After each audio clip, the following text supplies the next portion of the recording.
Welcome student. Now we are starting our lecture series from chapter 2 solution, which is class 12 second chapter. Let's start with this. Welcome बच्चों। तो आज हम start करें chapter 2 जिसका नाम है सॉल्यूशन। तो बेटा काफी इंपॉर्टेंट चैप्टर है ये। आप सीबीएसई के पॉइंट ऑफ व्यू से बोलो या फिर आप मेडिकल के पॉइंट ऑफ व्यू से बोलो, चाहे आप जेई के पॉइंट ऑफ व्यू से बोलो, ये चैप्टर काफी मायने रखता है। तो इस चैप्टर के अंदर सीबीएसई में क्वेश्चन आता ही आता है। अब जैसे मान लो इसमें 2 नंबर का थ्योरी का क्वेश्चन आता है, 3 नंबर का न्यूमेरिकल आता है, फिक्स क्वेश्चन है, इससे ज्यादा भी आ सकते हैं। ठीक है। अगर मैं 12th क्लास की बात करूं, जो मैंने एक्सपीरियंस करा है पिछले 15-20 सालों के अंदर, कि ये चैप्टर बच्चों के लिए बहुत बड़ा प्रॉब्लमेटिक चैप्टर है। इसमें बच्चों को प्रॉब्लम रहती है। इसकी वजह क्या है कि इसमें न्यूमेरिकल्स बहुत ज्यादा है और न्यूमेरिकल अच्छे लेवल के हैं। तो अगर मैं मान लो पूरा चैप्टर इकट्ठे डिस्कस करूंगा तो बहुत टाइम कंज्यूम है, बहुत बड़ा वीडियो बन जाएगा। इसीलिए मैंने डिसाइड करा है कि इस चैप्टर को मैं पार्ट्स में डिस्कस करूंगा। बट उसमें मैं आपको बेनिफिट ये दूंगा, जैसे मान लो अगर हम डिस्कस कर रहे हैं, जैसे आज की क्लास में हम कंसंट्रेशन डिस्कस कर रहे हैं, तो कंसंट्रेशन से रिलेटेड जितने भी एग्जाम्पल्स हैं, जितने भी इंटेक्स हैं, जितने भी एक्सरसाइज के क्वेश्चन है, वो सारे के सारे हम इकट्ठे डिस्कस कर लेंगे। तो ये हमारी एक कंप्लीट स्टोरी बन जाएगी। ठीक है बच्चों। तो हमारा जो ये चैप्टर है, इसको मैं पार्ट्स 2.1, 2.2, 2.3 ऐसे करके मैं इसकी सीरीज बनाऊंगा। तो आप एक एक करके देख लेना, तो आपको ये चैप्टर बिल्कुल अच्छी तरीके से क्लियर हो जाएगा। और जैसे आपका वीडियो खत्म हो, जिन बच्चों ने सब्सक्राइब नहीं कर रखा सब्सक्राइब करेंगे। मैं बार बार बोलता हूँ, सब्सक्रिप्शन इसलिए जरूरी होता है कि हमको इंस्पिरेशन मिलती है कि नहीं यार, बच्चे बहुत देख रहे हैं, बहुत पसंद कर रहे हैं, तो आपको और वीडियो बना के डालनी चाहिए। तो हम जितने भी वीडियो बना के डालेंगे वो आपके लिए बेनिफिशियल है, आपके एजुकेशन के लिए, और उन बच्चों के लिए स्पेशली बेनिफिशियल है जो बच्चे इंस्टीट्यूट में फीस अफोर्ड नहीं कर सकते। ठीक है बच्चों। तो आप इसको फटाफट सब्सक्राइब करो, वीडियो को लाइक भी करो, आप अच्छे कमेंट्स भी डालो। ये सब हमको इंस्पिरेशन देते हैं, हम लोगों को मोटिवेशन देते हैं कि हम भी और मेहनत करें इस चैनल के ऊपर। ठीक है बच्चों। तो बिना वक्त गवाए हम स्टार्ट करते हैं अपना टॉपिक, जिसका नाम है कंसंट्रेशन। तो बच्चों स्टार्ट करते हैं सॉल्यूशन। अब जैसे अगर हम सॉल्यूशन की डेफिनेशंस की बात करें, तो सॉल्यूशन हम ऐसे सब्सटेंस को कहते हैं जिसमें 2 या 2 से ज्यादा कंपोनेंट प्रेजेंट होते हैं, उसे हम कहते हैं सॉल्यूशन। अब उसकी कंसंट्रेशन वेरी करती है। वेरी मतलब मान लो आपने 5 ग्राम शुगर मिला है 1 लीटर पानी में, 10 ग्राम मिला है, 20 ग्राम मिला है, वो आप पे डिपेंड करता है। फिर हम कहते हैं सॉल्यूशन के 2 कंपोनेंट होते हैं, one is solute and other is solvent. तो सोल्यूट हम जनरली कहते हैं उन सब्सटेंस को कहते हैं जो स्मॉल अमाउंट में होता है, बट ये हमेशा ठीक नहीं है, क्योंकि अभी मैं ऐसे बहुत से न्यूमेरिकल्स कराऊंगा आपको जिसमें आप देखोगे भाई सोल्यूट जो है आपका ज्यादा अमाउंट में और सोलवेंट आपका कम अमाउंट में है। देन हम सोलवेंट कहते हैं जिसमें सोल्यूट को मिलाया जाता है, जनरली क्या होता है लार्ज होता है, बट ये भी हमेशा ठीक नहीं है। तो आप ऐसे याद रखो, आप बहुत ध्यान से न्यूमेरिकल्स पढ़ा करो, आप देखा करो कि किसको मिलाया जा रहा है दैट इज कॉल्ड सोल्यूट, और किसमें मिलाया जा रहा है दैट इज कॉल्ड सोलवेंट। ठीक है। तो ये हमने बताया सोल्यूट और सोलवेंट। अब अगर हम देखें हमारे पास अगर ऐसा सोल्यूशन है जिसमें एक सोल्यूट और एक सोलवेंट है, तो हम उसे क्या कहेंगे, बाइनरी सोल्यूशन। हमारे पूरे सिलेबस में सारे बाइनरी सोल्यूशन है। अब सोल्यूट एक से ज्यादा हो सकता है, ऐसे मान लो 2 सोल्यूट है 1 सोलवेंट है, तो आप उसे कहोगे टर्सरी। 3 सोल्यूट और 1 सोलवेंट, उसे आप कहोगे क्वाटरनरी। इस तरह हमने डिफाइन कर रखा है इसको, बाइनरी, टर्सरी एंड क्वाटरनरी। अब मान लो हमारे पास कोई ऐसा सोल्यूशन है जिसमें सोल्यूट आपका कुछ भी हो बट सोलवेंट आपका पानी है, तो आप उसे क्या कहोगे, एक्वस सोल्यूशन। अब मान लो सोलवेंट आपका सोल्यूट कुछ भी है बट सोलवेंट आपका पानी नहीं होना चाहिए, तो आप उसे क्या कहोगे, नॉन एक्वस सोल्यूशन। फिर हमने सोल्यूशन को कहा कि भाई होमोजीनियस होता है। तो होमोजीनियस सोल्यूशन हमारा क्या होता है, जिसमें सोल्यूट और सोलवेंट कंप्लीटली मिक्स हो जाते हैं, जिसके बाद उन्हें रूम टेम्परेचर पे सेपरेट करना पॉसिबल ना हो। जैसे मान लो अगर आप शुगर या सॉल्ट को पानी में मिक्स करके आप ऐसे ही छोड़ दो, तो उससे कितने भी दिन हो जाएंगे शुगर अपने आप नीचे सेटल्ड नहीं होगा। तो that is called homogeneous solution, यानी आपस में क्या हो गया, अच्छी तरीके से मिक्स हो गए। इनको इसीलिए इनको मिक्सिबल भी कहते हैं। देन हेटेरोजेनियस सॉल्यूशन, ये वो होते हैं जिसमें दोनों पूरी तरह से मिक्स नहीं होते। जैसे मान लो अगर आप पानी में सैंड मिलाओ, जब तक आप मिक्स करोगे तब तक तो वो आराम से जो है ना सोल्यूशन में रहेगा, बट जैसे आप छोड़ोगे सारा का सारा क्या हो जाएगा, सेटल्ड हो जाएगा। That is called heterogeneous solution. ठीक है। तो इसको इमिसेबल भी कहते हैं इनको। तो बच्चों ये कुछ कंपोजिशन है जो एग्जाम में 1 मार्क्स में पूछी जाती है, तो आप इसको एक बार पॉज करके आप इसको रीड कर लो तो बेटर रहेगा। तो बच्चों चैप्टर में फिर हम नेक्स्ट टॉपिक पे आते हैं, जिसका नाम है units of concentration of the solutions. अब अगर आपने देखा होगा कभी, जैसे आप मान लो चिप्स के पुराने पैकेट, चिप्स के पैकेट खरीद के लाते हो आप, जैसे आप दवाई मेडिसिन लाते हो, उसके पीछे देखना इस तरह से वर्ड लिखे रहते हैं। जैसे आप कंटेंट में देखना W/W ये लिखा रहेगा, W/V, ठीक है, उसके बाद V/V, इस तरीके से टर्म लिखे रहते हैं ब्रैकेट के अंदर। पहले हम समझेंगे इसका मतलब क्या होता है। जैसे अगर हम सबसे पहले बात करें W/W, इसका मतलब क्या है, आपने एक सॉलिड को दूसरे सॉलिड में मिलाया है। W/V का मतलब सॉलिड को लिक्विड में मिलाया है, और V/V का मतलब एक लिक्विड को दूसरे लिक्विड में मिलाया है। अब जैसे अगर हम इसकी बात करें, ठीक है, तो इसमें एक एग्जांपल ले लेते हैं। जैसे मैंने कहा 12% HCl बाय मास। इसका मतलब क्या है कि इसके अंदर जो सोलूट है, सोलूट आपका क्या HCl है, ये आपका हो जाएगा 12 ग्राम, और सोलवेंट कितना हो जाएगा 82 ग्राम। 100 में से माइनस कर दो, और सोलवेंट आपको कुछ भी मेंशन ना हो तो हम क्या लेके चलते हैं, वाटर लेके चलते हैं। यानी इसमें क्या होता है, सोलूट और सोलवेंट का मास टोटल कितना होना चाहिए, आपका 100 होना चाहिए। फिर ये सेकंड एग्जांपल हमने डिस्कस करा है, जिसमें हमें 68% HNO3 बाय मास। इसका मतलब क्या है कि इसके अंदर जो सोलूट है वो 68 ग्राम हो गया, और सोलवेंट कितना हो गया 32 ग्राम हो गया। दोनों को ऐड करोगे तो कितना हो गया 100 ग्राम। अब देखो इसमें सोलूट ज्यादा है, सोलवेंट कम है, इसलिए मैं हमेशा कहता हूँ कि आप ये याद करो कि आप किसको मिला रहे हो, किसमें मिक्स कर रहे हो। तो जरूरी नहीं है हमेशा कम वाला सोलूट हो, ज्यादा वाला सोलवेंट हो। अब सेकंड वाले पे आते हैं, जो है हमारा W/V, यानी हम एक सॉलिड को लिक्विड में मिला रहे हैं। अब देखो मैंने सेम एग्जांपल में बार बार ले रहा हूँ ताकि चीज अच्छी तरीके से समझ में आ जाए।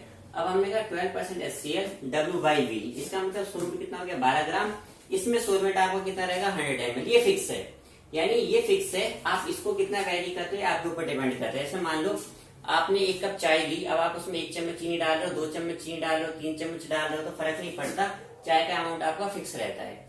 अगर इसमें मान लो मैं ये वाला एग्जांपल ले लूं 68% वाला, तो आपका सोलूट कितना हो जाएगा 68 ग्राम हो जाएगा, बट वॉल्यूम कितना रहेगा वो 100 ml रहेगा। देन हम आते हैं V/V पे। तो V/V का मतलब क्या है कि हमने एक लिक्विड को हम दूसरे लिक्विड में मिक्स कर रहे हैं। तो ये जो हमारा केस है फर्स्ट वाले की तरह है, यानी जितना सोलूट आपका बढ़ेगा उतना ही सोलवेंट आपका कम हो जाएगा। ठीक है बच्चों। फिर हम आते हैं नेक्स्ट टॉपिक पे, जिसका नाम है स्ट्रेंथ। इसको कंसंट्रेशन भी कहा जाता है। इसको हम डिफाइन करते हैं कि जो हमारा सोलूट है, सोलूट हमारा जो है वो किसमें, सोलूट का अमाउंट ग्राम में है, और कितने में प्रेजेंट है, वो 1 लीटर में प्रेजेंट है। तो आप कोई भी सोल्यूशन अगर 1 लीटर में बनाते हो उसे हम स्ट्रेंथ कहते हैं, यानी कंसंट्रेशन। ज्यादातर जो आपकी लैबोरेटरी के अंदर जो टीचर्स आपको सोल्यूशन बना के देते हैं वो सारे स्ट्रेंथ में होते हैं। और आपको अगर ध्यान हो, आप जैसे टाइट्रेशन करते हो, टाइट्रेशन की जो फाइनल यूनिट आती है उसकी यूनिट ध्यान देंगे ना, ग्राम पर लीटर होती है। ठीक है बच्चों। तो ये हमारा स्ट्रेंथ हुआ, जिसको हम कंसंट्रेशन भी कहते हैं। अब कंसंट्रेशन के बहुत सारे पार्ट्स हैं, जिसको एक एक करके हम डिस्कस करेंगे। ये कुछ एग्जांपल्स हैं, जैसे W/W, W/V, V/V के, तो इनको भी आप एक बार देख लो तो आपको एक आइडिया हो जाएगा कि किस टाइप के सॉल्यूशंस मार्केट्स में अवेलेबल हैं। बच्चों स्ट्रेंथ के बाद हम डिस्कस कर रहे हैं जो हमारा टर्म है मोलैलिटी। तो मोलैलिटी हमको हम डिफाइन करते हैं, इसको हम डिफाइन करते हैं नंबर ऑफ मोल्स ऑफ सोलूट हमारा कितने में प्रेजेंट होना चाहिए, या फिर 1000 ग्राम, या फिर हम कहते हैं 1 kg ऑफ द सोलवेंट में।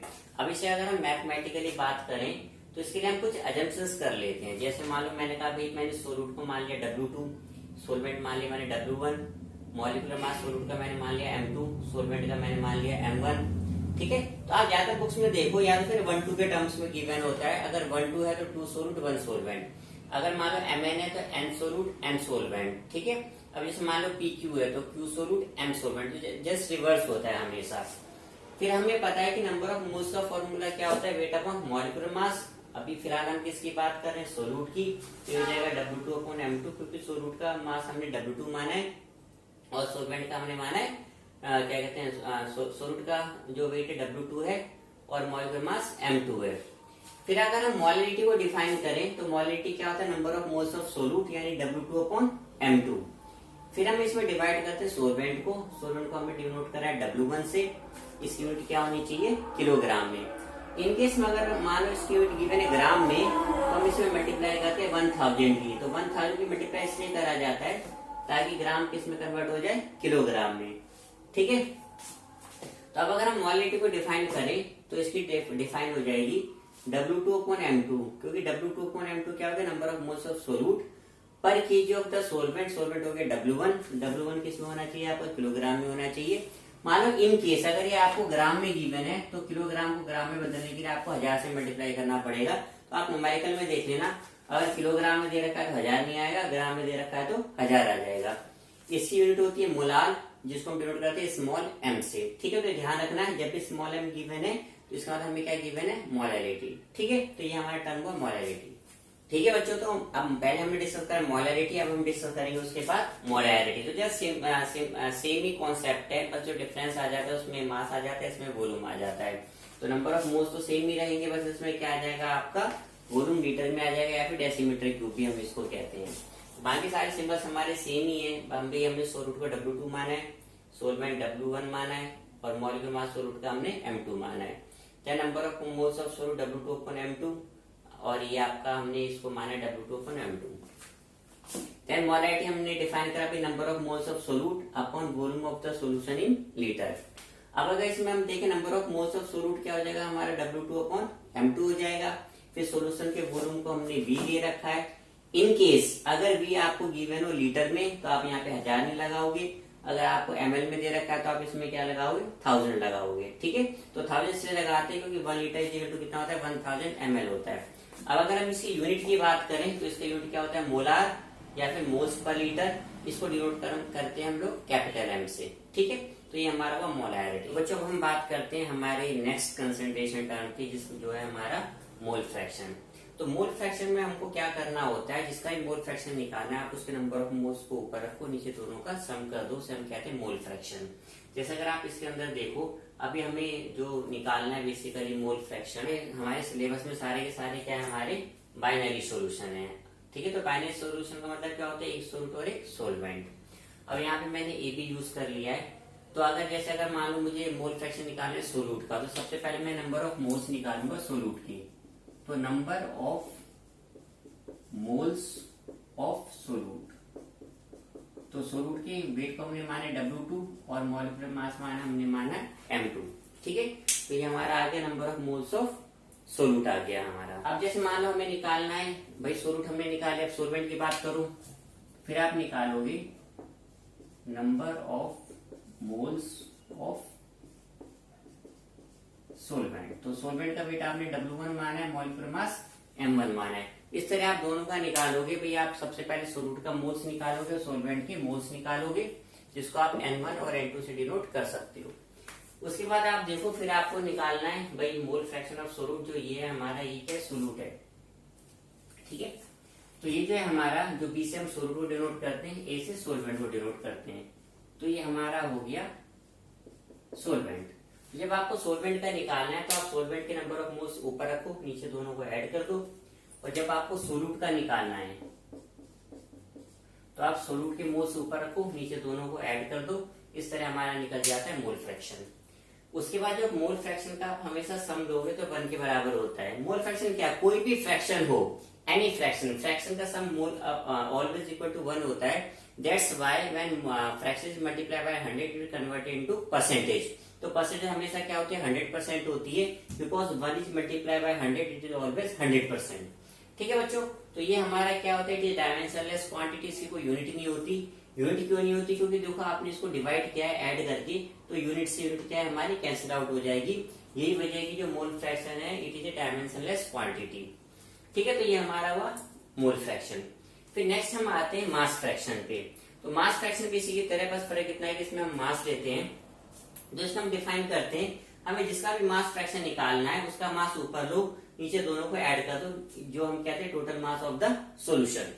ठीक है, जैसे मान लो अगर आपको सोलवेंट का निकालना है मास फ्रैक्शन, तो आप क्या करो सोलवेंट का वेट ऊपर लो, नीचे दोनों को ऐड कर दो। जब आपको सोल्यूट का निकालना है आपने क्या करा, सोल्यूट का वेट ऊपर लिया, दोनों को ऐड कर दिया।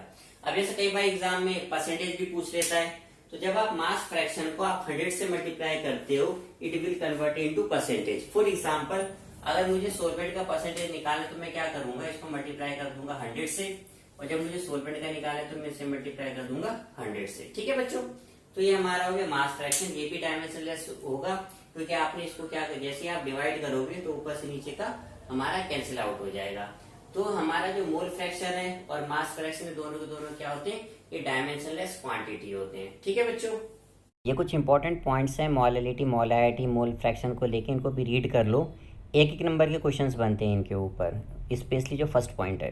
तो बच्चों अब हम बात करेंगे नेक्स्ट हमारे टॉपिक की, जिसका नाम है पार्ट्स पर मिलियन, जिसको हम एब्रिविएशन में लिखते हैं PPM, ऐसे भी लिखा जाता है। तो इसकी बात हम करते हैं जैसे जब हमारा बहुत ज्यादा अमाउंट कम है, जैसे ट्रेसेस में, जैसे आज भी जो एयर पोल्यूशन है, वाटर पोल्यूशन है, वो अभी भी रिप्रेजेंट किया जाता है इन टर्म्स ऑफ PPM।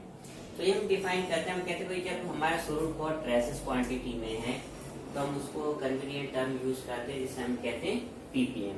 इसको हम डिफाइन करते हैं, जैसे यहाँ पे डिफाइन लिखा हुआ है, number of parts of component upon total number of parts of all component of the solution into 10⁻⁶। इसका मतलब ये है, जैसे मान लो जनरली तो we are more interested in terms of the solute, तो इसे हम कहते हैं W2 अपॉन में W1 प्लस W2 और इंटू 10⁻⁶, ये इक्वल टू होता है 1 ppm।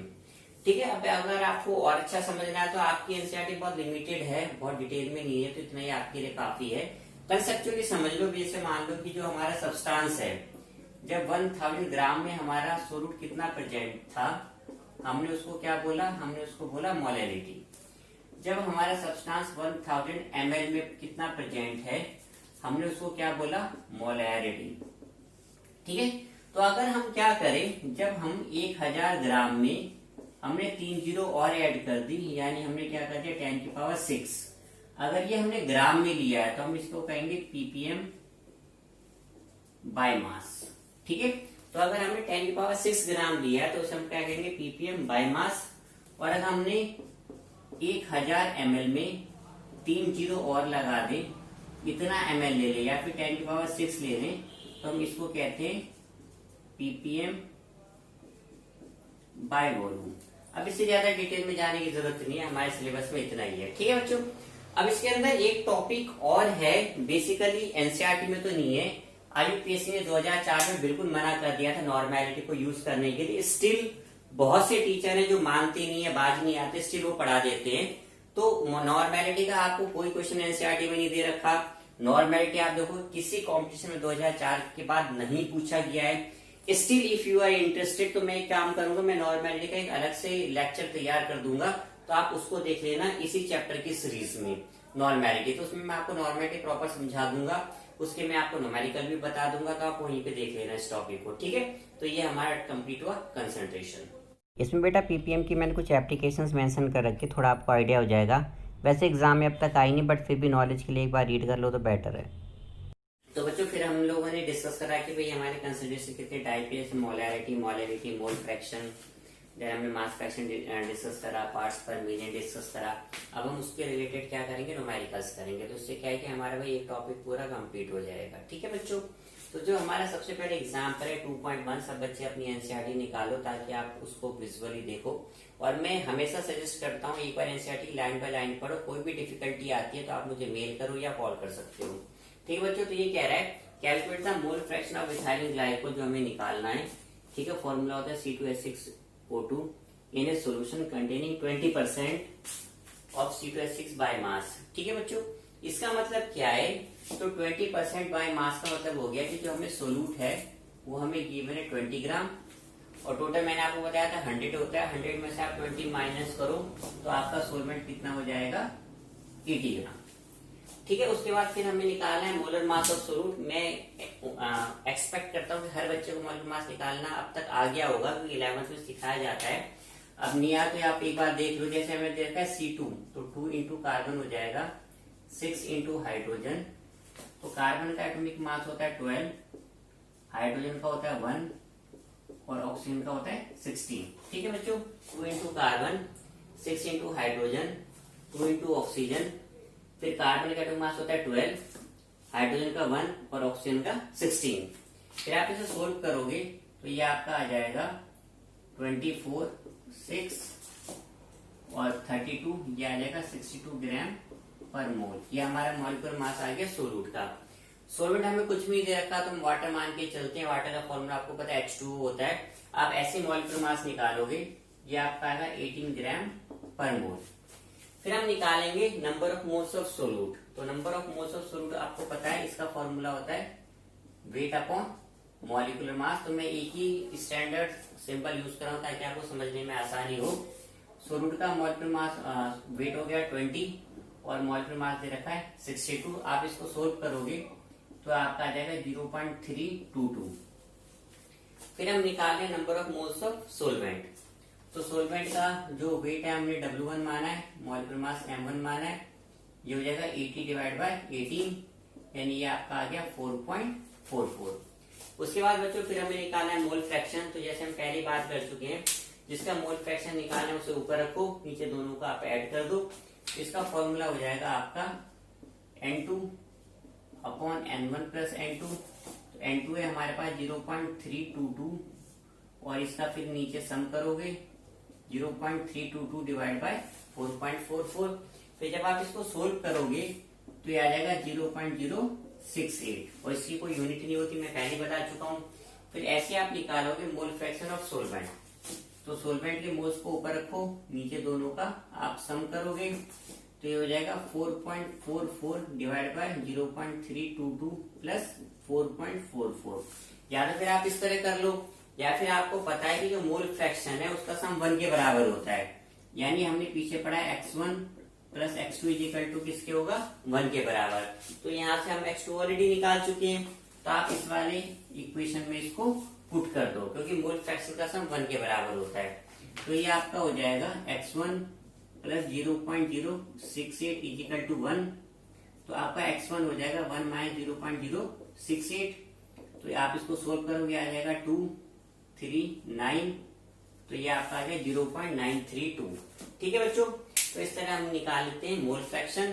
तो ये आपका कंप्लीट हुआ एग्जाम्पल 2.1। एग्जाम्पल 2.2 पे ये आपको कह रहा है calculate the molarity of A solution containing 5 gram of NaOH in 450 ml of the solution. ठीक है, तो हमसे पूछा मोलैरिटी।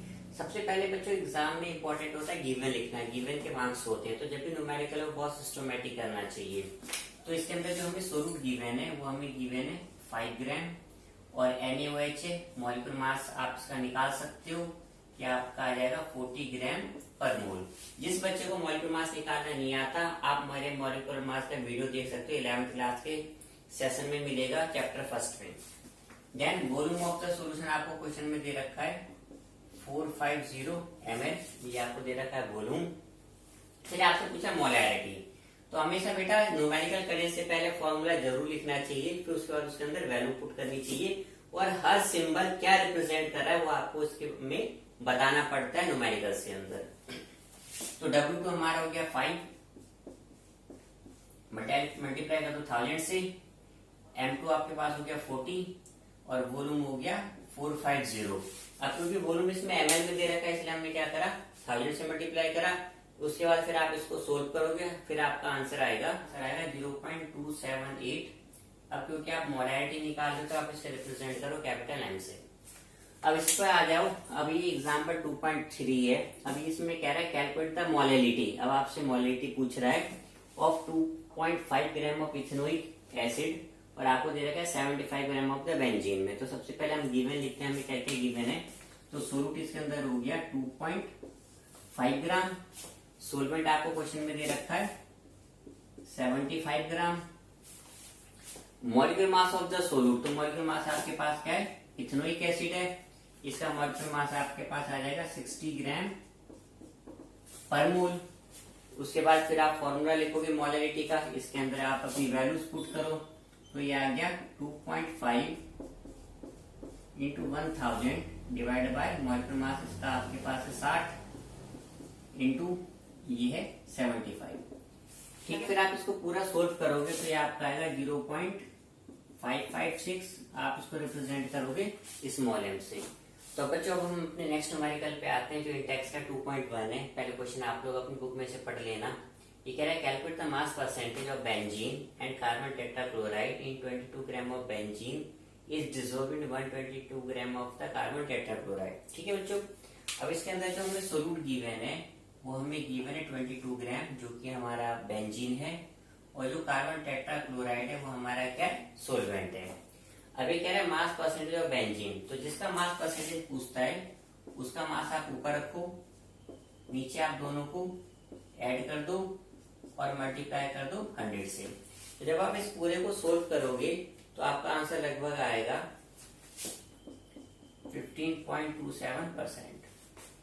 ठीक है बच्चों, तो इसी तरह फिर आप निकालोगे मास परसेंट ऑफ कार्बन टेट्राक्लोराइड। तो सेम ही प्रोसेस है, या फिर आपको पता है टोटल परसेंटेज 100 होता है, तो जो भी आपके पास आया आप इसे 100 से माइनस कर दो। जैसे 100 से माइनस करोगे आपको इसका आंसर आ जाएगा, ये अप्रोक्स आएगा 84.73%। ठीक है, तो ये हमारा एक हुआ इंटेक्स का क्वेश्चन 2.1। अब हम आते हैं इंडेक्स से क्वेश्चन 2.2 पे। अब इसके अंदर फिर ये पूछा है मोल फ्रैक्शन। तो वैसे तो मैं सजेस्ट करूंगा आप लोग खुद करो तो ज्यादा अच्छा है। ये एग्जाम्पल 2.1 की तरह है बिल्कुल। अब देखो 30% दे रखा है, तो आपके पास स्वरूप तो हो गया 30 ग्राम और सोलवेंट आपके पास हो जाएगा 70 ग्राम, क्योंकि टोटल कितना होना चाहिए, 100 होना चाहिए। अब बेंजीन का फॉर्मूला होता है C6H6, तो आप उससे सोलूट का मॉलिक्यूलर मास निकालोगे। बेंजीन का होता है 78 ग्राम पर मोल और सोलवेंट आपको दे रखा है कार्बन टेट्राक्लोराइड, इसका होता है 154 ग्राम पर मोल। ठीक है बच्चों, तो ये हमने निकाल लिया। उसके बाद फिर आप निकालोगे number of moles of solute, क्योंकि मोल फ्रैक्शन में पूछा है तो मोल फ्रैक्शन निकालने के लिए सबसे पहले नंबर ऑफ मोल्स पता होने चाहिए आपको। तो number of moles of solute आपके पास हो जाएगा 30 डिवाइड बाय 70। ठीक है, फिर आप इसे सोल्व करोगे, ये आएगा 0.384 और इसकी यूनिट होगी मोल। देन फिर number of moles of solvent, तो सोलवेंट का मास आपके पास कितना है 70, मॉलिक्यूलर मास है 154। अगेन आप इसको सोल्व करो तो ये आपका आएगा 0.454 मोल। अब हमारे पास दोनों के मोल्स आ गए, सोलूट के भी और सोलवेंट के। अब हम निकाल सकते हैं मोल फ्रैक्शन। अब जिसका मोल फ्रैक्शन निकालना है उसके मोल्स ऊपर रखो, नीचे दोनों का आप ऐड कर दो। ठीक है, तो हमने क्या करा, जो सोलूट के नंबर ऑफ मोल्स है 0.384 से ऊपर रखा है, नीचे दोनों के नंबर ऑफ मोल्स को हमने क्या कर दिया, ऐड कर दिया। फिर आप इसको सोल्व करो तो जब आपका आंसर आएगा 0.46। फिर जब आपको निकालना है मोल फ्रैक्शन सोलवेंट का, तो आपको पता है मोल फ्रैक्शन 1 के बराबर होता है। तो जो आपके पास ऊपर आंसर आया, आप इसको 1 में से माइनस कर दो तो आपके पास सेकंड का आंसर आ जाएगा। और मोल फ्रैक्शन में कोई यूनिट होती नहीं। तो ये हमारे टैक्स का क्वेश्चन हो गया 2.2। तो बच्चों अब हम मूव करते हैं अपने नेक्स्ट न्यूमेरिकल पे, जो हमारा न्यूमेरिकल है इंडेक्स का क्वेश्चन 2.3। अगर हम क्वेश्चन देखें तो हमसे कह रहा है कि calculate the molarity of the following solution. हमें दे रखा है 30 ग्राम, ये जो कंपाउंड दे रखा है आपके पास, देन ये 4 लीटर में डिसोल्व किया है। और फिर सेकंड पार्ट की भी बाद में बात करेंगे, तो पहले फर्स्ट पार्ट की बात करते हैं हम लोग। अब इसके अकॉर्डिंग जो हमें सोलूट गिवन है वो कितना हमारे पास 30 ग्राम है, तो यहाँ पे आप लिख दो इसको 30 ग्राम। मॉलिक्यूलर मास और सोलूट, मैं सजेस्ट करूंगा इसका मॉलिक्यूलर मास निकालना, बहुत कम बच्चे निकाल पाते हैं। ये जो CO है ना, कोबाल्ट है, ठीक है, तो इसको ट्राई करना आप लोग। मैं यहाँ पे लिख रहा हूँ, इसका मॉलिक्यूलर मास हो गया 291 ग्राम पर मोल। फिर देखो हमें वॉल्यूम क्वेश्चन में गिवन है 4.3 लीटर और हमसे पूछा मोलैरिटी। तो मोलैरिटी का फॉर्मूला होता है W2/M2। V यहाँ पे 1000 इसलिए नहीं आएगा क्योंकि वॉल्यूम हमें किस में गिवन है, लीटर में गिवन है। तो हम वैल्यू पुट कर देते हैं। W2 हमारे पास 30 है, M2 हो गया 291 और वॉल्यूम हो गया 4.3 लीटर। अब जब आप इसको सोल्व करोगे तो आपका आंसर अप्रोक्स आएगा 0.0239। अब क्योंकि मोलैरिटी तो आप इसको डिनोट करोगे कैपिटल M से। ठीक है बच्चों, अब हम आते हैं इसके बी पार्ट में। अब ये बी पार्ट में कह रहा है कि आपको कोई सॉल्यूशन है जिसकी मोलैरिटी 0.5 है और वॉल्यूम कितना है 30 ml है। अगर हम इसके वॉल्यूम को डायल्यूट करें 500 ml से, तो नई मोलैरिटी क्या होगी। ठीक है बच्चों, तो पहले लिख लेते हैं हमें क्या क्या गिवन है। तो हमें मोलैरिटी गिवन है 0.5 m, यूनिट जरूर लगाया करो, बहुत जरूरी होता है। वॉल्यूम हो गया हमारे पास 30 ml। M2 हमसे पूछ रहा है क्वेश्चन के अंदर और V2 कह रहा है 500 ml। ठीक है, इसमें जो हम फॉर्मूला लगाते हैं वो लगाते हैं M1V1 इजिकल टू M2V2। इस फॉर्मूले को कहा जाता है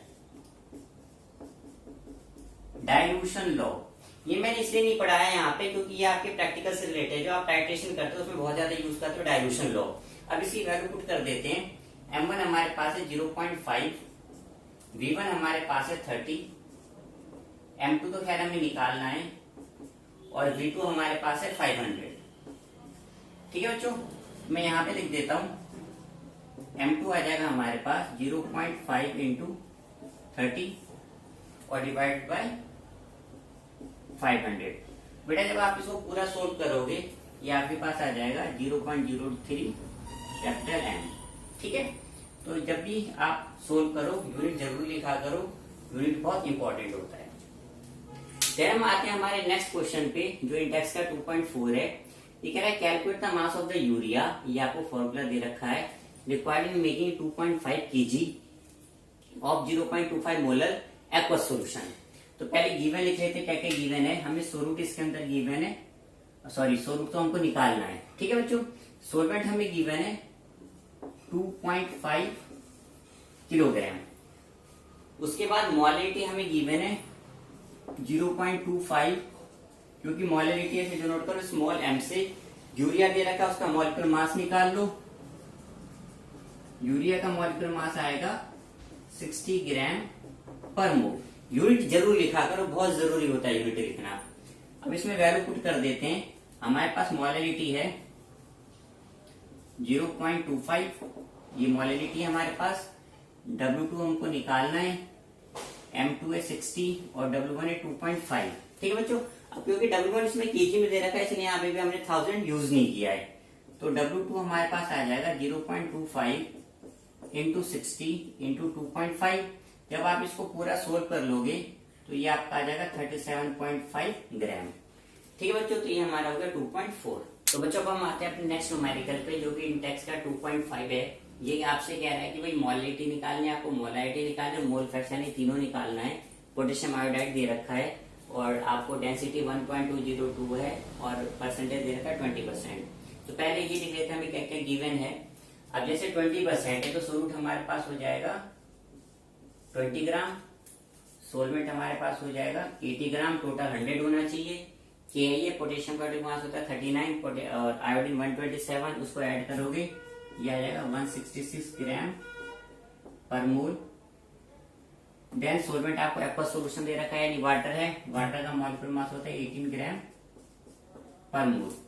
तो पहले हम निकाल लेते हैं मोल फ्रैक्शन। तो मोल फ्रैक्शन के लिए सबसे पहले नंबर ऑफ मोल्स निकालना पड़ेगा सोल्यूट और सोलवेंट का। तो सोल्यूट के मोल्स हो जाएंगे सोल्यूट का mass divide by molar mass, ठीक है। तो आप इसको डिवाइड करोगे अप्रोक्स आएगा 0.120। इसको सोल्व कर लो, सोल्यूट का मास 80 है, मॉलिक्यूलर मास 18 है, ये आ जाएगा 4.44। फिर हमें निकालना है सोल्यूट का मोल फ्रैक्शन। तो मोल फ्रैक्शन जिसका निकालना होता है उसके मोल्स ऊपर रखते हैं, नीचे दोनों को ऐड कर देते हैं। तो ये हो जाएगा 120 डिवाइड बाय 120 प्लस 4.44, ठीक है। फिर आप इसको सोल्व करोगे तो अप्रोक्स आता है 0.026। अब आपके पास एक का आ गया तो दूसरे का इसमें से माइनस कर लो, तो सोल्वेंट हो जाएगा 1 माइनस 0.026, ठीक है। जब आप इसको सोल्व करोगे तो अप्रोक्स आ जाएगा 0.974। तो ये हमारा मोल फ्रैक्शन आ गया सोल्यूट का और ये मोल फ्रैक्शन आ गया सोलवेंट का। अब हम आते हैं मोलैलिटी पे। तो मोलैलिटी का फॉर्मूला होता है W2/M2 और W1 into 1000। तो सारी वैल्यू हमें दे ही रखी है, बस वैल्यू पुट करनी है आपको। तो W2 आपके पास है 20, या आपको दे रखा है 1000, M2 मोलर मास है 166 और W1 आपके पास है 80, ठीक है। तो इस पूरे को सोल्व करोगे तो अप्रोक्स आएगा 1.50 स्मॉल m। स्मॉल m का मतलब क्या है, मोलैलिटी। देन नेक्स्ट हमको निकालना है मोलैरिटी। तो मोलैरिटी का फॉर्मूला होता है W2/M2 V into 1000। अब W2/M2 तो दे रखा है बट वॉल्यूम नहीं दे रखा, वॉल्यूम की जगह क्या दे दिया आपको, डेंसिटी। तो डेंसिटी क्या होता है, मास अपॉन वॉल्यूम। यहाँ पे मास सोल्यूट और सोलवेंट दोनों का लेते हैं। तो जब आपको परसेंटेज में गिवन है तो ऑब्वियस बात है इन दोनों का समेशन जो सम है 100 ही आएगा।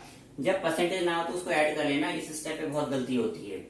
तो डेंसिटी हमारे पास होगी 1.202, मास सोल्यूट और सोलवेंट का 100 है, 20 प्लस 80, वॉल्यूम हमको निकालना है। तो वॉल्यूम हो जाएगा आपके पास 100 डिवाइड बाय 1.202, ये हो जाएगा 83.19 ml, ठीक है। तो हमारे पास आ गया वॉल्यूम। उसके बाद इसको पुट कर दो मोलैरिटी में। तो मोलैरिटी हमारे पास हो जाएगी 20 इंटू 1000 डिवाइड बाय 166 इंटू 83.19।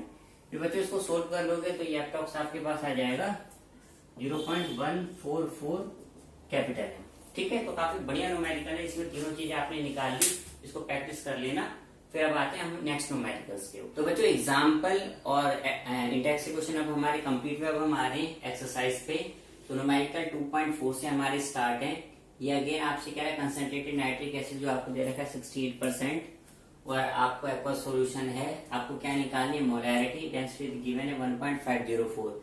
एक बार क्वेश्चन बहुत ध्यान से पढ़ लेना अपनी बुक निकाल के, पहले हम लिख लेते हैं हमें क्या क्या गिवन है। अब देखो ये कह रहा है 68%, इसका मतलब जो हमारे पास सोल्यूट है वो हो गया 68 ग्राम। ठीक है, सोलवेंट की यहाँ पे जरूरत नहीं है तो इसको अभी फिलहाल छोड़ दो। Molecular mass of solute nitric acid है, इसका होता है 63 ग्राम पर मोल। ठीक है, फिर हमसे पूछे मोलैरिटी, तो मोलैरिटी का फॉर्मूला होता है W2/M2 V/1000। अब देखो यहाँ पे वॉल्यूम नहीं दे रखा, क्या गिवन है डेंसिटी, जैसे मैंने पीछे भी आपको बताया था। तो डेंसिटी क्या होता है, मास अपॉन वॉल्यूम। ठीक है, तो डेंसिटी हमें गिवन है यहाँ पे 1.504। मास सोल्यूट प्लस सोलवेंट का लेते हैं जो कि आपके पास 100 हो जाएगा, और वॉल्यूम तो खैर निकालना ही है हमें, तो वॉल्यूम हो जाएगा 100 डिवाइड बाय 1.504। आप इसको सोल्व करोगे तो अप्रोक्स ये आता है 66.48 ml। ठीक है, अब इसकी वैल्यू का आप यहाँ पे पुट कर दो मोलैरिटी की जगह पे, तो सोल्यूट आपका हो गया 68 इंटू 1000 अपॉन में 63, और वॉल्यूम आपका आ गया 63.48। फिर इन सबको को आप सोल्व कर लोगे तो आपकी मोलैरिटी आ जाएगी 16.23। इसको डिनोट करोगे कैपिटल M से। ठीक है, तो ये हमारा हो गया एक्सरसाइज का 2.4। अब नेक्स्ट पे आते हैं। अब जो हम आते हैं 2.5 पे, जो हमारा एक्सरसाइज का क्वेश्चन है, ये हमारा इंडेक्स के 2.5 की तरह बिल्कुल सेम है, आप इसे खुद करो तो ज्यादा बेस्ट है। अब इसके अंदर ये कह रहा है आपको दे रखा है 10%, और इसके अंदर मोलैरिटी मोल फ्रैक्शन तीनों चीजें निकालनी है आपको, और सब्सटेंस हमारा क्या है ग्लूकोज, डेंसिटी है 1.2। तो पहले लिख लेते हैं हमें क्या क्या गिवन है। तो सोल्यूट इसके अंदर क्योंकि 10% है तब सोल्यूट हो जाएगा 10 ग्राम, और सोलवेंट हो जाएगा 90 ग्राम। अब हमें ग्लूकोज दे रखा है, तो ग्लूकोज का मॉलिक्यूलर मास होता है 180 ग्राम पर मोल, ये ग्लूकोज का होता है। सोलवेंट आपका एक्वस सोल्यूशन है, तो वाटर हो जाएगा 18 ग्राम पर मोल। तो ये हमें गिवन है। तो सबसे पहले बात करते हैं मोल फ्रैक्शन की। तो मोल फ्रैक्शन के सबसे पहले हमें क्या निकालना है, नंबर ऑफ मोल्स। तो पहले सोल्यूट का निकाल लेते हैं। सोल्यूट का हो जाएगा 10 डिवाइड बाय 180, और सोलवेंट का हो जाएगा 90 डिवाइड बाय 18। फिर निकालो मोल फ्रैक्शन ऑफ सोल्यूट। तो उसके लिए सोल्यूट के नंबर ऑफ जो मोल्स है उसे डिवाइड करो टोटल नंबर ऑफ मोल्स से। ठीक है, तो आप इसको सोल्व करोगे तो आ जाएगा 0.011। तो ये हमारा आ गया मोल फ्रैक्शन ऑफ सोल्यूट। फिर इसको 1 में से माइनस कर लो, 1 माइनस 0.011, तो ये आता है 0.99। ये हमारा आ गया मोल फ्रैक्शन ऑफ सोलवेंट। अब बात करते हैं मोलैरिटी की। तो फॉर्मूला तो ये हो गया W2/M2 W1/1000। सारी चीजें मैंने यहाँ पे लिखी दी है, हमें क्या क्या गिवन है, तो आप इसमें बस वैल्यू पुट कर दो। ये हो जाएगा 10 इंटू 1000 डिवाइड बाय 180 इंटू 90। उसके बाद इसको सोल्व कर लो, ये अप्रोक्स आता है 0.617। इसको लिखोगे स्मॉल m। फिर थर्ड चीज हमें निकालनी मोलैरिटी। फॉर्मूला अगेन आपके पास हो गया, वॉल्यूम ना देगी क्या दे दी डेंसिटी, तो पहले वॉल्यूम निकालोगे। तो वॉल्यूम हो जाएगा मास है 100, डेंसिटी 1.2, तो ये आएगा 83.83 ml। इसको यहाँ पे पुट कर दो, तो ये हो जाएगा 10 इंटू 1000 अपॉन में 180 इजिकल टू 83.83। फिर आप इसको पूरे को सोल्व करोगे तो ये आएगा 0.67 कैपिटल M। तो ये हमारा एक्सरसाइज का क्वेश्चन हो गया 2.5। फिर नेक्स्ट देखो जरा। अच्छा बच्चों, हम आते हैं अपने नेक्स्ट न्यूमेरिकल पे, जो कि 2.6 है। इसे बहुत ध्यान से समझना, बहुत टफ न्यूमेरिकल है, जल्दी ये समझ में आता नहीं है हम लोगों की। तो ये कह रहा है कि भाई how many ml of 0.1 molarity hydrochloric acid required to react completely with 1 gram mixture of Na2CO3 and NaCO3 containing equimolar of the both। तो बेसिकली ये कह रहा है कि आपको दे रखा है एक तो Na2CO3 और NaHCO3, ये दोनों आपको दे रखा है 1 ग्राम। ठीक है, 1 ग्राम गिवन, हमें ये नहीं पता ये कितना है और ये कितना है, हमें ये नहीं दे रखा। अब ये कह रहा है कि ये जो 1 ग्राम है इससे आपको 0.1 मोलैरिटी हाइड्रोक्लोरिक एसिड से न्यूट्रलाइज करना है। इसे न्यूट्रलाइज करने के लिए कितना वॉल्यूम आपको जरूरत होगा, क्योंकि आपको पता है दोनों बेस है और हाइड्रोक्लोरिक एसिड क्या है, एसिड है। तो बेसिकली एसिड बेस क्या है, न्यूट्रलाइजेशन रिएक्शन है हमारे पास। ठीक है, अब इसके अंदर 1 ग्राम में सोडियम कार्बोनेट कितना है और हाइड्रोकार्बोनेट कितना है वो तो उसने बता नहीं रखा, बट ये कह रहा है दोनों के नंबर ऑफ मोल्स बराबर हैं। तो आप मान लो कि जो दोनों के नंबर ऑफ मोल्स है वो हमने क्या मान लिया, n मान लिया। अब अगर हम रिएक्शन देखें तो जो Na2CO3 है ये हाइड्रोक्लोरिक एसिड के 2 मोल को न्यूट्रलाइज करेगा, वही जो सोडियम हाइड्रोकार्बोनेट है ये इसके 1 मोल को न्यूट्रलाइज करेगा। तो यहाँ पे हम डाइल्यूशन लॉ लगाएंगे M1V1 plus M2V2 is equal to M3V3।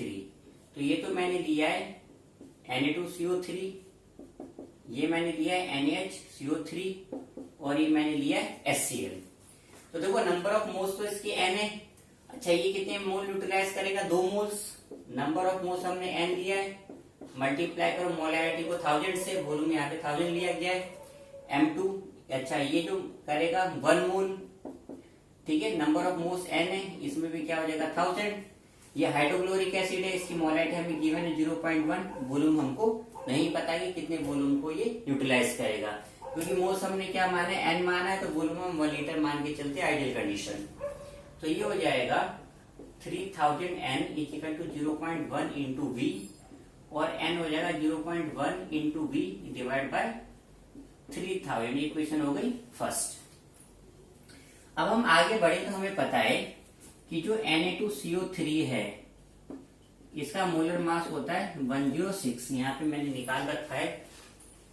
और नंबर ऑफ मोल्स का फॉर्मूला होता है वेट अपॉन मोलर मास। तो नंबर ऑफ मोल्स m है, वेट हमें निकालना है, मोलर मास हमने कितना जाए 106, तो इसका वेट हो जाएगा 106 m। इसी तरह आप निकालोगे NaCO3, इससे भी नंबर ऑफ मोल्स हो जाएगा वेट अपॉन मोलर मास, तो इसका क्या कहते हैं वेट हो जाएगा 84 m, तो इसका मॉलिक्यूलर मास आएगा 84। अब इन दोनों के मास को आप ऐड कर दो, तो 106 n plus 84 n equal to हमें दे रखा है 1 ग्राम के, तो ये आ जाएगा 190 n इजिकल टू 1, और n की वैल्यू हो जाएगी 1/190। अब इस n की वैल्यू आप यहाँ पे पुट कर दोगे तो आपका क्या आ जाएगा, वॉल्यूम आ जाएगा। ठीक है बच्चों, अब इसको आप खुद ही सोल्व करना। अब हम नेक्स्ट न्यूमेरिकल पे आते हैं। तो बेटा ये आंसर है, मेरे हिसाब से सब बच्चों का ठीक ही आया होगा। 2.7 ये क्या है, solution obtained by mixing 300 gram of 25% solution and 400 gram of 40% solution by mass. फिर हमको क्या निकालना है, मास परसेंटेज निकालना है रिजल्टिंग सोल्यूशन। तो सबसे पहले हम कैलकुलेट कर लेते हैं मास ऑफ द सोल्यूट। तो हमें 300 का 25% लेना है, यानी 300 इंटू 25/100, ये आपका हो जाएगा 75 ग्राम। ऐसे सोलवेंट निकाल लो, तो आपको लेना है 400 का 40%, यानी ये आपका हो जाएगा 160 ग्राम। फिर टोटल मास में इन दोनों को ऐड करोगे, यानी 75 प्लस 160, तो आप इसको ऐड करोगे तो अप्रोक्स आ जाएगा 235 ग्राम। फिर कह रहा है total mass of the solution, तो सॉल्यूशन का मास वही रहेगा, 300 एक का है और 400 दोनों का है, तो टोटल हो जाएगा 700 ग्राम। ठीक है बच्चों।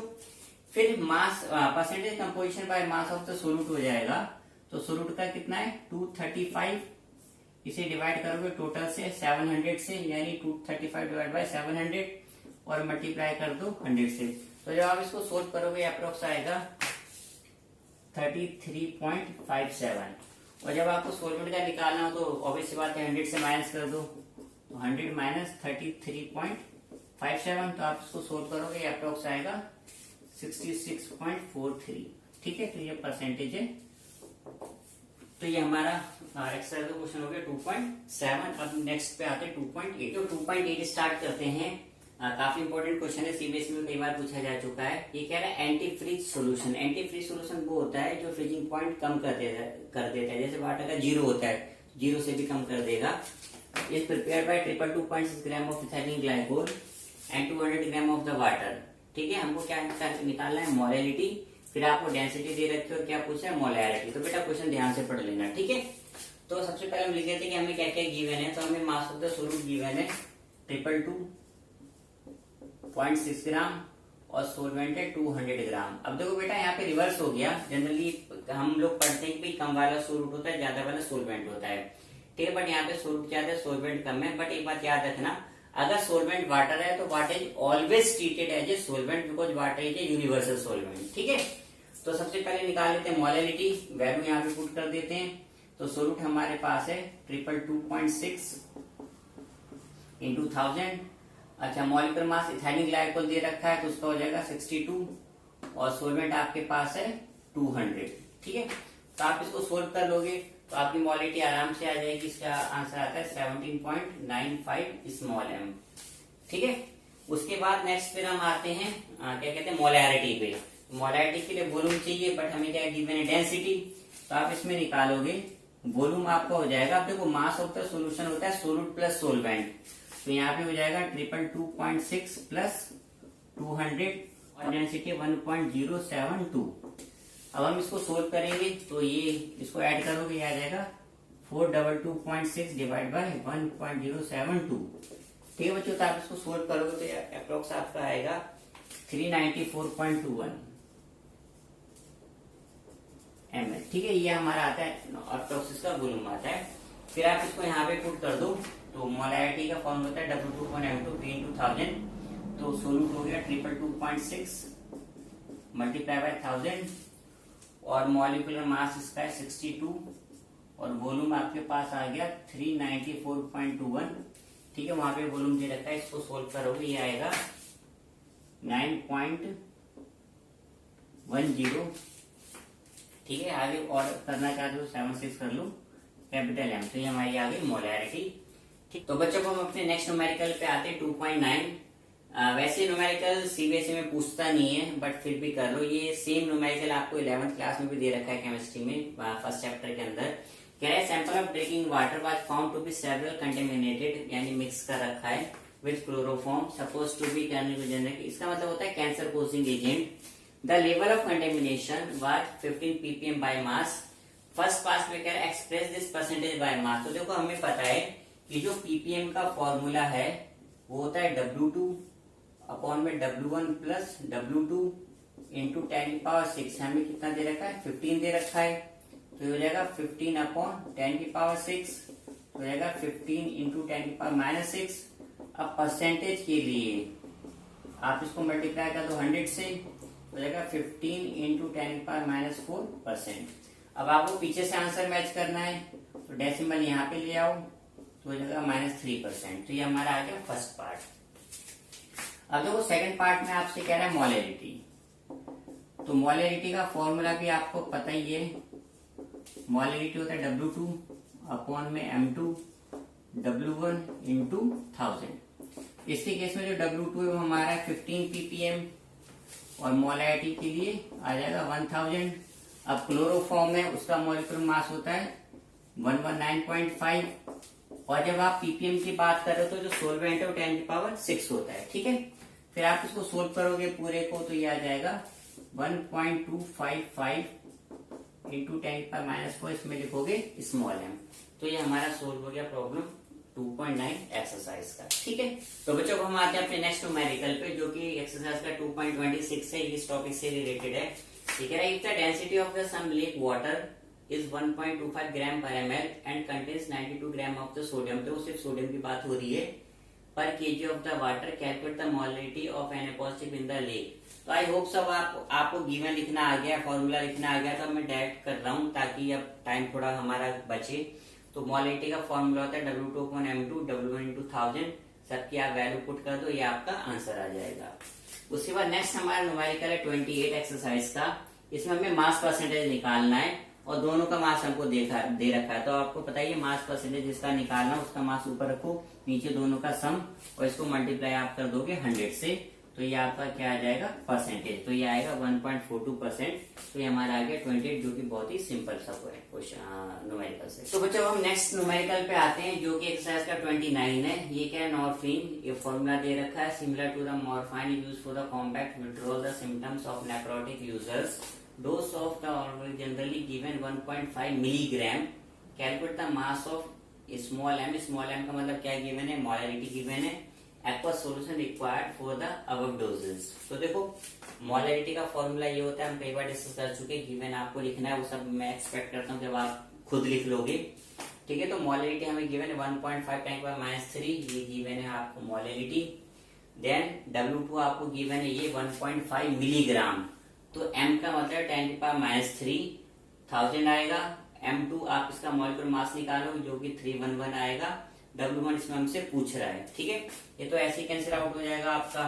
बाकी क्रॉस मल्टीप्लाई करोगे तो ये आएगा आपका 3.215 ग्राम। जब आप इसको सोल्व करोगे तो ये हमारा हो गया आंसर। फिर हमारा नेक्स्ट न्यूमेरिकल है 30। ये कह रहा है calculate the amount of benzoic acid, formula ये दे रखा है, required for preparing 250 ml of 0.15 capital M solution of the methanol. तो कैपिटल M का मतलब क्या गिवन है, मोलैरिटी गिवन है। तो मोलैरिटी का फॉर्मूला होता है W2/M2V × 1000। तो मोलैरिटी होगी 0.15, W2 आपको निकालना है 1000, M2 122 बेंजोइक एसिड का मॉलिक्यूलर मास है, वॉल्यूम दे रखा है 250। तो इसको सोल्व करोगे 4.575 ग्राम आ जाएगा। ठीक है बच्चों, तो ये हमारा कंसंट्रेशन पूरा हो गया। अभी हमने डिस्कस करा था सॉल्यूशन, जिसमें मैंने पहले थ्योरी दी है, फिर मैंने एग्जांपल, इंटेक्स, एक्सरसाइज के क्वेश्चन लिए जो उससे रिलेटेड हैं। तो ये कि आपका ये टॉपिक कंप्लीट हो गया। ठीक है, तो ऐसे ही मैं नेक्स्ट वीडियो बनाऊंगा जिसमें मोस्ट प्रोबेबली मैं टाइगर आपके साथ डिस्कस करूंगा। इस चैप्टर की जो नेक्स्ट टॉपिक है उसके लिए आप इसको सब्सक्राइब करो, ताकि आपको टाइम टाइम पे अपडेट मिलती रहे। ठीक है बच्चों, सब्सक्राइब मैंने बार बार मैं कहता हूँ सब्सक्राइब जरूर करो। इससे क्या होता है कि भाई हमको और अच्छा लगता है कि हम और वीडियो बनाए बच्चों के लिए, जिससे बच्चों का बेनिफिट हो। ठीक है बच्चों, तो वॉच करने के लिए बहुत बहुत धन्यवाद। आप इसको लाइक करो, सब्सक्राइब करो, अपने कमेंट लिखो